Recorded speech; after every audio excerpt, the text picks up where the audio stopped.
Hey there, so today we have another review. This is a beer courtesy of Sandy, so thank you so much. I'm really excited for this one. This is Cosmic Vertigo. This is a collaboration between Cerebral and Fort George, so one out of Denver, Colorado, Cerebral, and then Fort George out of Astoria, Oregon. So this is a bourbon barrel-aged barley wine, 12.8%. This was bottled about half a year ago, so really excited. But before I even started this video, I spent like a good 5-10 minutes working on this wax, which was absolutely insane. I mean, I appreciate the wax in the sense that it has a nice aesthetic to it, but when, like, first off, they had the pull tab, which completely did not work because they had, from what I understand, probably the wrong wax and then also just too much wax. I mean, if you guys can see, but like this piece here, huge, was just like at the pull tab part. I mean, that's 1/8 of an inch worth of like hard wax too. It's like plastic. It's not even like bendable.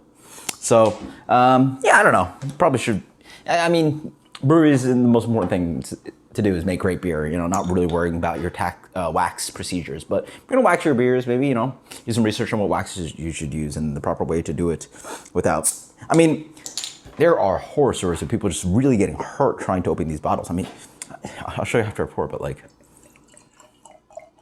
if you guys can see, but there is just like thick amounts of wax. And you think it's wax, so you're just like, oh, it's like, you know, candle, or it's soft.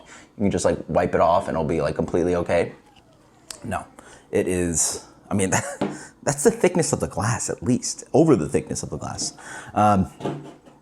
But yeah, there are people getting hurt from this. I mean, if you're just trying to get into the bottle, it's hard to, like, you know, get into it. So who knows? Anyway, enough rambling, let's dig into the beer. So the beer comes in a medium to deep brown color. As you swirl it, you can definitely see some brown hues on the edges.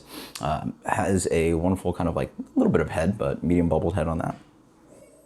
Yeah, it smells what it should smell like. It smells like bourbon. It smells like molasses. Rich amounts of depth of malt. So there's probably a good amount of Munich in here. So there's that kind of like doppelbocky kind of rich liquid bread thing.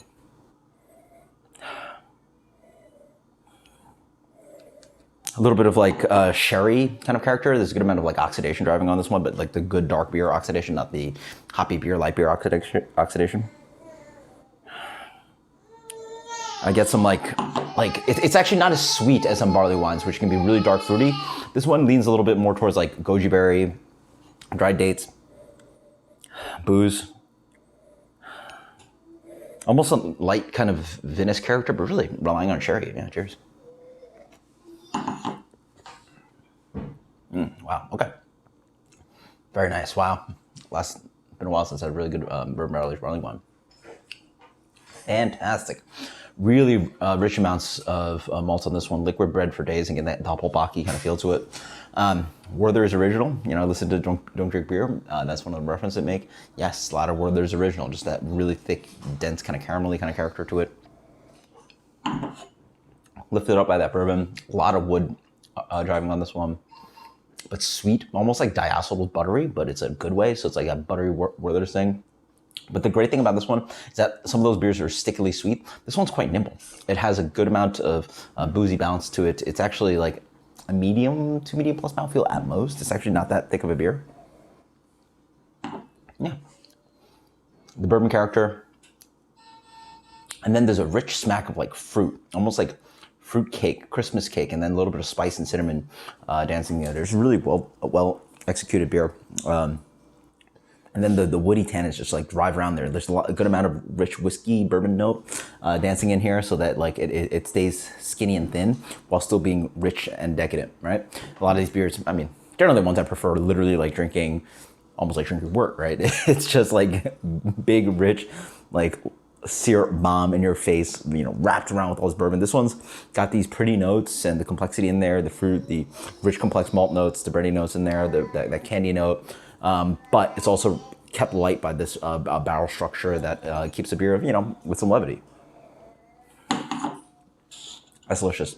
This beer for me, it's a solid, nice woody tannin thing on the back end. 95. This is Cosmic Vertigo. Absolutely fantastic. Until next time, guys, cheers. Thank you so much, Sandy. Until next time, cheers. And post in the comments below if you have any horror stories about wax. Later.